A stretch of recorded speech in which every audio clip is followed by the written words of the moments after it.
Movie के start में हम एक छोटी सी प्यारी सी 10 साल की बच्ची को देखते हैं। उसका नाम सोफी था, जो कि एक ऑर्फनेज के अंदर रहती थी क्योंकि उसके पेरेंट्स की डेथ हो चुकी थी और सोफी को नींद ना आने की बीमारी थी, इसलिए वो पूरी रात जागती रहती थी और वो उस ऑर्फनेज में फिरती रहती थी क्योंकि उसे पूरी रात नींद ही नहीं आती थी। और हर बच्चे की तरह उसका भी एक खौफ था कि एक बाबा जी हैं जो कि रात के अंधेरे में आते हैं और जो बच्चे नहीं सोते वो उनको आकर उठाकर ले जाते हैं। एक रात जब सब लोग सो रहे होते हैं तो तब सोफी को विंडो के पीछे से बिल्ली की आवाज आती है। अब चूंकि सोफी को नींद नहीं आ रही थी, इसलिए वो उस कैट को देखने के लिए बाहर की तरफ जाती है और जब वो अपनी बैल्कनी में होती है तो वो देखती है कि कुछ बिल्लियों ने डस्टबिन को गिरा दिया था। लेकिन अचानक ही वो देखती है कि बिल्डिंग के पीछे से एक जायंट का हाथ आता है जो कि डस्टबिन को सीधा करके अपनी जगह पर रख देता है, जिसके बाद बिल्डिंग के पीछे से एक काफी बड़ा जायंट बाहर दिखाई देता है। अब सोफी उस जायंट को देख चुकी थी और वो जायंट भी सोफी को देख चुका था। सोफी ये देखकर डर जाती है और वो जल्दी से अपने बिस्तर पर चली जाती है, लेकिन वो जायंट विंडो से हाथ अंदर डालकर सोफी को उठा लेता है और उसे अपने साथ ले जाता है। हम देखते हैं कि वो जायंट इंसानों के सामने नहीं आता था और अगर कोई इंसान उसके सामने भी आ जाता था तो वो किसी न किसी तरह अपने आप को छुपा लेता था और फिर वो सब लोगों की नजरों से बचते हुए वहाँ से निकल जाता था। तभी वो सोफी को भी अपने साथ लेकर एक दूसरी दुनिया में आ जाता है और वो जायंट्स की दुनिया थी, यानी यहाँ पर सिर्फ और सिर्फ जायंट्स रहते थे। तभी सोफी देखती है कि ये तो एक काफी बड़ा घर है और यहाँ पर रखी हुई हर चीज भी जायंट्स की तरह काफी ज्यादा बड़ी है। तभी सोफी वहाँ से भागने की कोशिश करती है तो वो जायंट सोफी से कहता है यहाँ से भागने का कोई भी रास्ता नहीं है और तुम यहाँ से कहीं पर भी नहीं जा सकती। ये सुनकर सोफी काफी ज्यादा डर जाती है, लेकिन वो उसी टाइम पे नोटिस करती है ये तो काफी बूढ़ा जायंट है। तभी वो जायंट सोफी को एक पैन पर रख देता है और सोफी से कहता है कि मुझे काफी ज्यादा भूख लग रही है, इतनी ज्यादा भूख कि मुझसे कंट्रोल ही नहीं हो रहा।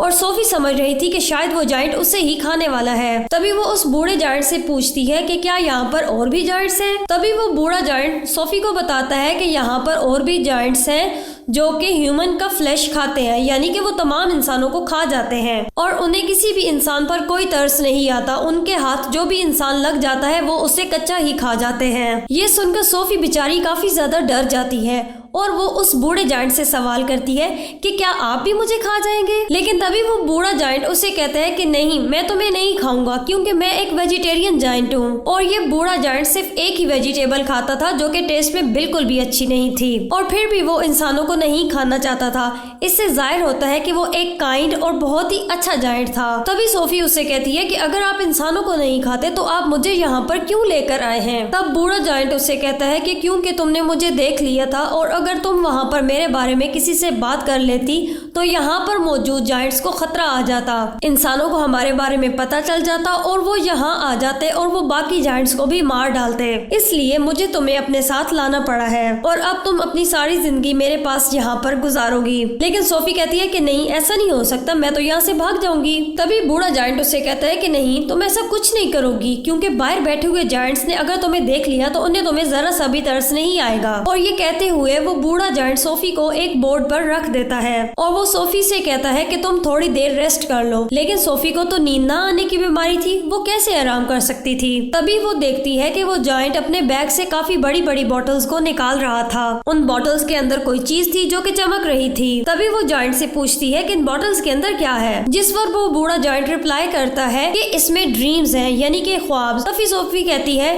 कि ओह, ये तो मेरे काम के ही नहीं क्योंकि मुझे तो नींद ही नहीं आती और नींद नहीं आती तो ख्वाब भी नहीं आते। इसके बाद वो जायंट वो वाली बुक पढ़ने लगता है जो उसे सोफी के पास से मिली थी और इस बुक में काफी ज्यादा स्टोरीज लिखी हुई थी और जैसे ही बूढ़ा उन स्टोरीज को रीड करता है तो वो सुनकर सोफी सो जाती है। इसके बाद बूढ़ा आदमी एक बोतल लेता है और उसमें से एक ड्रीम बाहर निकालता है और तभी हम देखते हैं कि सोफी की आंख खुल जाती है और वो देखती है कि वो बूढ़ा जायंट अभी सो रहा है, इसलिए वो इस बात का फायदा उठाकर वहाँ से निकल जाती है। वो वहाँ से भाग जाती है और तभी वहाँ पर उसे एक बहुत ही बड़ा जायंट देख लेता है और सच में ये उस बूढ़े जायंट की निस्बत काफी ज्यादा बड़ा जायंट था। तभी सोफी उस जायंट से रिक्वेस्ट करती है कि प्लीज मुझे यहाँ से जाने दो, लेकिन वो जायंट सोफी की कोई भी बात नहीं सुनता और वो सोफी को निगल जाता है, जिसके बाद सोफी की दोबारा आंख खुल जाती है। इसका मतलब ये था कि सोफी ड्रीम देख रही थी और वो जागने के बाद उस बूढ़े जायंट से कहती है कि मुझे पता है ये आपने किया है ना, क्योंकि ना तो मुझे नींद आती है और ना ही मुझे ड्रीम्स आते हैं, लेकिन आपने मुझे जो ड्रीम दिखाया है वो काफी ज्यादा डरावना था। तभी वो जायंट ऐसा कहता है कि मुझे ऐसा करना पड़ा है और मैंने तुम्हारे लिए ये इसलिए किया ताकि ताकि तुम यहाँ से भाग ना सको, क्योंकि बाहर काफी ज्यादा खतरा है, इसलिए तुम्हारे लिए बेहतर होगा कि तुम यहीं पर रहो। तभी वो बूढ़ा जायंट सोफी को समझाता है कि यहाँ पर जो जायंट्स है वो मेरे से काफी ज्यादा बड़े हैं और मैं तो उन जायंट्स के सामने कुछ भी नहीं हूँ, और क्योंकि मैं एक छोटा सा जायंट हूँ और मैं तो बूढ़ा भी हूँ। अभी वो लोग बातें कर ही रहे थे, तभी वहाँ पर एक काफी ज्यादा बड़ा जायंट आता है जिसके हाथ पर एक जख्म था और वो अपनी मरहम पट्टी के लिए आया था। जायंट आते ही उस ओल्ड जायंट से पूछता है कि मुझे बताओ तुम यहाँ पर किससे बातें कर रहे थे।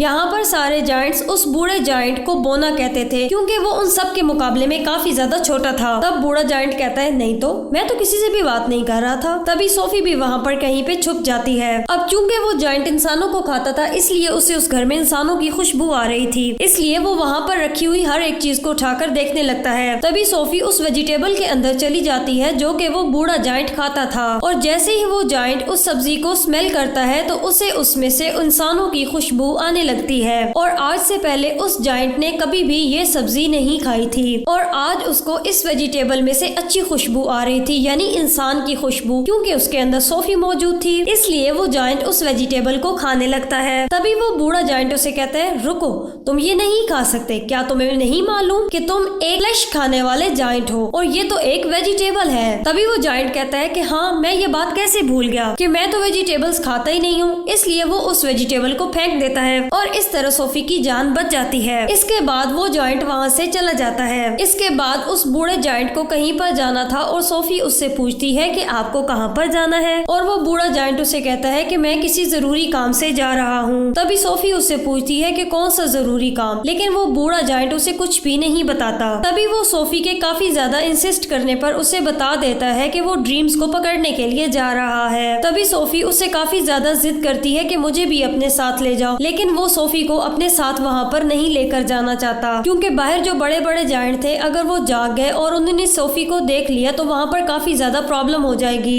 और सोफी की जान को भी खतरा होगा। इसलिए वो बूढ़ा जायंट किसी भी किस्म का कोई रिस्क नहीं लेना चाहता था, लेकिन सोफी उसे काफी ज्यादा इंसिस्ट करती है तो वो उसे अपने साथ लेकर जाने के लिए एग्री हो जाता है। और तभी जब वो बाहर आते हैं तो वो देखते हैं कि वो सारे जायंट्स सो रहे थे और वो दोनों उन जायंट्स के बीच में से गुजरने लगते हैं, लेकिन अचानक ही सारे जायंट्स की आंख खुल जाती है और वो बूढ़े जायंट को परेशान करने लगते हैं कि बोने हमें बताओ तुम कहाँ पर जा रहे हो। तो तभी वो बूढ़ा जायंट कहता है तो मैं तो अपने काम करने की जगह पर जा रहा हूँ। तभी वो जायंट उससे कहते हैं कि हम नहीं चाहते कि तुम अपने काम की जगह पर जाओ, यानी इंसानों की दुनिया में जाओ, क्योंकि अगर इंसानों को हमारे बारे में पता चल गया तो हमारी लाइफ तो रिस्क में आ जाएगी। और वो सारे जायंट बूढ़े जायंट को काफी ज्यादा तंग करते हैं और तभी सोफी मौके का फायदा उठाते हुए एक गाड़ी में जाकर छुप जाती है। तभी वो बूढ़ा जायंट आसमान की तरफ इशारा करते हुए कहता है कि वो देखो क्या है। तभी हम देखते हैं कि आसमान पर काफी ज्यादा बादल बने हुए हैं और बारिश होने वाली है। उन सारे जायंट्स को पानी से काफी ज्यादा डर लगता था क्योंकि उन जायंट्स को वाटर फोबिया था। और तभी वहाँ पर बारिश होने लगती है और वो जायंट्स जाकर छुप जाते हैं और फिर मौके का फायदा उठाते हुए वो बूढ़ा जायंट और सोफी दोनों वहाँ से निकल जाते हैं। वो दोनों एक माउंटेन पर चढ़ने लगते हैं और चढ़ते चढ़ते वो काफी ज्यादा दूर बादलों से भी आगे निकल जाते हैं। तभी सोफी कहती है कि दिखने में तो ये स्टार्स यहाँ से काफी ज्यादा प्यारे लग रहे हैं। तभी वो बूढ़ा जायंट उसे कहता है कि मैं तो इनका म्यूजिक भी सुन सकता हूँ। और तभी वो बूढ़ा जायंट उसे बताता है कि वो दुनिया की तमाम चीजों की आवाज सुन सकता है, चींटियों की और कीड़े मकोड़ों की आवाजें भी सुन सकता हूँ, यहाँ तक कि मैं दरख्तों की कहानियाँ भी सुन सकता हूँ और मेरे कान इतने ज्यादा तेज हैं कि मैं दुनिया की हर आवाज सुन सकता हूँ। और तभी सोफी उससे कहती है कि मुझे आपकी बातों पर यकीन नहीं आ रहा। और तभी वो बूढ़ा जिन उससे कहता है कि बेटा ये सच्ची बात है और तुम्हें मेरी बात पर यकीन करना होगा।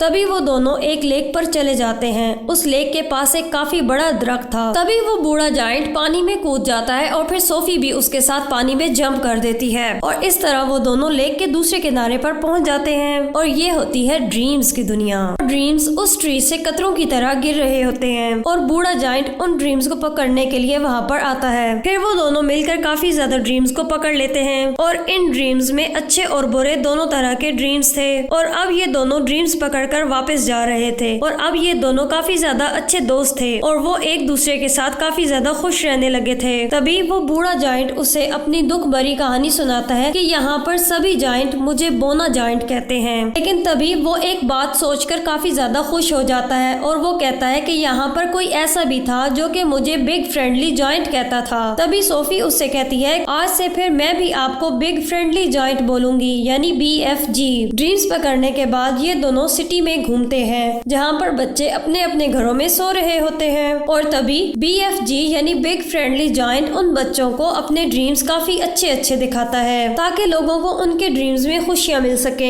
यहाँ पर हम देख पाते हैं कि BFG एक बहुत ही अच्छे दिल का जायंट है जो कि सोते हुए लोगों को अच्छे ड्रीम्स दिखाता है ताकि सोते हुए सही कम से कम वो अपनी जिंदगी में खुश तो हो सके। तभी सोफी उस BFG से पूछती है कि क्या आपको ड्रीम्स के बारे में आपके पेरेंट्स ने बताया था? तो तभी वो बिग फ्रेंडली जायंट कहता है कि जायंट्स के पेरेंट नहीं होते। तभी सोफी BFG से पूछती है कि आपकी एज कितनी है? तो BFG उसे कहता है कि जब से ये यूनिवर्स बनी है तभी से मेरी एज है, यानी जितनी एज इस यूनिवर्स की है उतनी मेरी भी है। और जब से ये यूनिवर्स बनी है तब से जायंट्स भी बना दिए गए थे, लेकिन ये जायंट वॉल के पीछे रहते हैं। और फिर वो दोनों वापस जाने लगते हैं तो सोफी उससे कहती है कि मेरा ब्लैंकेट कहाँ पर है? असल में सोफी का ब्लैंकेट जायंट्स की दुनिया में ही रह गया था। इस बात से BFG काफी ज्यादा परेशान हो जाते हैं और अब वो सोफी से कहते हैं कि मैं तुम्हें साथ नहीं लेकर जा सकता, क्योंकि अब तक उन जायंट्स को पता भी चल गया होगा कि मेरे साथ कोई इंसान भी है। और यहाँ पर BFG सोफी को एक राज बताते हैं कि बहुत साल पहले मुझे इसी तरह का एक बच्चा मिला था जो कि तुम्हारी तरह बहुत ही क्यूट और इनोसेंट सा था। तुम्हारी तरह उस बच्चे ने भी मुझे देख लिया था और मैं उस बच्चे को भी अपने साथ जायंट्स की दुनिया में ले गया था।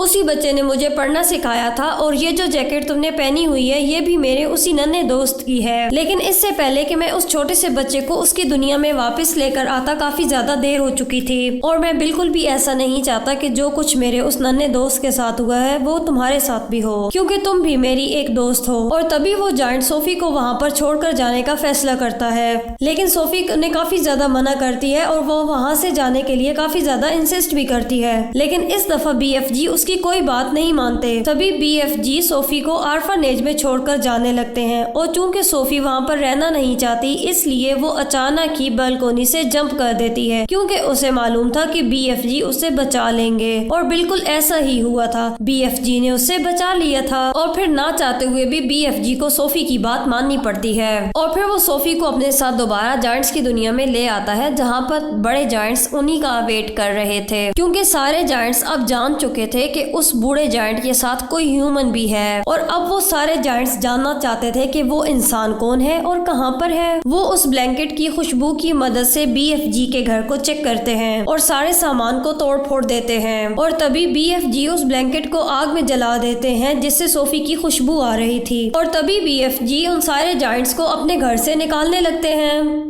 और फिर सोफी तभी दीवार पर लगी हुई एक पिक्चर को नोटिस करती है जो कि प्रिंसेस की पिक्चर थी। ये पिक्चर देखकर सोफी को एक आइडिया आता है और तभी वो बूढ़े जायंट से कहती है कि आप प्रिंसेस के लिए एक ड्रीम बनाएं और आप उस ड्रीम में प्रिंसेस को बताएं कि इस दुनिया में जायंट्स की भी एक दुनिया है और वो जायंट्स काफी ज्यादा खतरनाक है कि वो छोटे छोटे बच्चों को उठा ले जाते हैं और उन्हें मार देते हैं। और इसी ड्रीम के अंदर आप हम दोनों को भी शामिल कर देना ताकि जब हम प्रिंसेस के सामने जाएं तो उन्हें अपने ड्रीम पर यकीन आ जाए। तभी BFG बिल्कुल ऐसा ही करते हैं और वो जायंट्स की दुनिया में रहने वाले तमाम जायंट्स का एक ड्रीम बनाते हैं और फिर वो इस ड्रीम के अंदर खुद को और सोफी को भी डाल देते हैं। इसके साथ साथ वो सिटी के काफी ज्यादा मिसिंग बच्चों को भी उस ड्रीम में ऐड कर देते हैं और फिर वो दोनों ये ड्रीम लेकर प्रिंसेस के घर के पास चले जाते हैं और फिर वो प्रिंसेस के ड्रीम में वो ड्रीम डाल देते हैं और फिर प्रिंसेस वो सब कुछ देख लेती है जो कि वो उसको दिखाना चाहते थे। और जब प्रिंसेस की आंख खुलती है तो वो काफी ज्यादा डरी हुई थी क्योंकि ये एक काफी ज्यादा डरावना ड्रीम था, क्योंकि जायंट्स बच्चों को खा रहे थे। प्रिंसेस इस ड्रीम के बारे में अपनी केयर टेकर को भी बताती है। तभी वो केयर टेकर क्वीन से कहती है कि आप परेशान ना हो क्योंकि ये सिर्फ आपका एक डरावना ख्वाब था।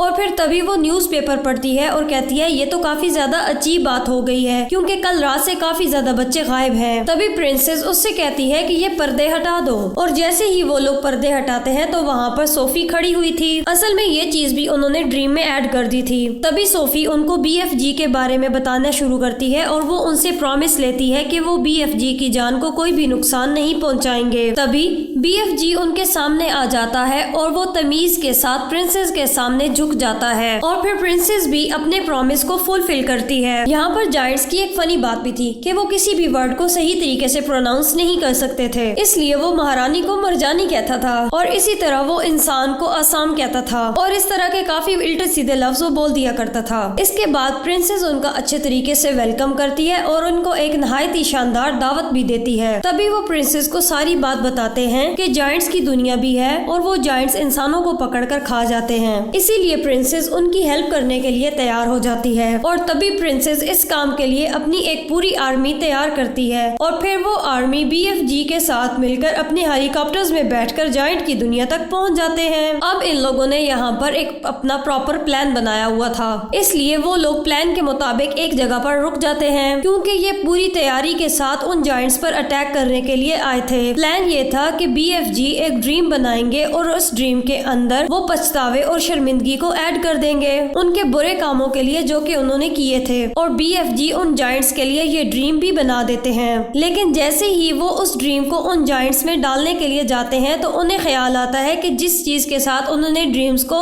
उनके अंदर ड्रॉप करना था वो प्रिंसेस के महल में ही भूल आए थे और उस चीज के बगैर जायंट्स के पास जाना काफी ज्यादा रिस्की था। लेकिन तभी सोफी हिम्मत करते हुए उस ड्रीम वाले जार को लेकर वहाँ पर चली जाती है जहाँ पर वो सारे जायंट्स सो रहे थे। लेकिन इससे पहले कि सोफी उस ड्रीम जार को तोड़ पाती वहाँ पर जायंट का लीडर उठ जाता है और जैसे ही वो सोफी को पकड़ने लगता है तो सोफी उस जार को तोड़ देती है और इस तरह वो ड्रीम उन जायंट्स के अंदर चला जाता है जो कि अभी सो रहे थे। और अब जब वो जायंट्स जागते हैं तो उन्हें अपने बुरे कामों पर काफी ज्यादा शर्मिंदगी हो रही थी। लेकिन जो जायंट्स का लीडर था वो अभी तक जा रहा था और उसे इस ड्रीम का कोई भी असर नहीं हुआ था, इसलिए वो सोफी पर अटैक कर देता है। लेकिन तभी वो बूढ़ा जायंट सोफी की जान को बचाने के लिए आ जाता है और चूंकि BFG काफी ज्यादा छोटे थे इसलिए वो बड़ा जायंट BFG को अपने हाथ में उठा लेता है। लेकिन जैसे ही वो BFG को मारने लगता है तो प्रिंसेस की पूरी आर्मी वहाँ पर अपने हेलीकॉप्टर्स के साथ आ जाती है और वो लोग सारे जायंट्स को पकड़कर अपने साथ ले जाते हैं और वो उन्हें पकड़कर समंदर के बीच एक आइलैंड पर छोड़ देते हैं। अब चूंकि उनके इर्द गिर्द पानी ही पानी था और वो लोग पानी से डरते थे इसलिए वो उस आइलैंड से बाहर नहीं जा सकते थे और अब वो हमेशा के लिए वहाँ पर फंस चुके थे। अब हम देखते हैं कि सोफी जो कि अब ऑर्फनेज में नहीं रहती थी बल्कि वो प्रिंस के पैलेस में रहती थी। यहाँ पर सोफी काफी ज्यादा खुश होती है और वो जब चाहे BFG से बात कर सकती थी क्योंकि BFG ने उसको बताया था कि वो इस दुनिया की सारी आवाजें सुन सकते हैं। अब BFG को दिखाया जाता है जो कि जायंट की दुनिया में अब बिल्कुल भी अकेले थे और वहाँ पर उन्होंने और भी काफी ज्यादा सब्जियां उगा ली थी और वो भी अपनी लाइफ में अब काफी ज्यादा खुश है। तभी सोफी को दिखाया जाता है कि वो हर सुबह विंडो पर आती है और BFG को गुड मॉर्निंग कहती है जिसे BFG सुन लेते हैं और वो उसका जवाब भी देते हैं और ये अमेजिंग सी मूवी यहाँ पर आकर खत्म हो जाती है। Thank you for watching.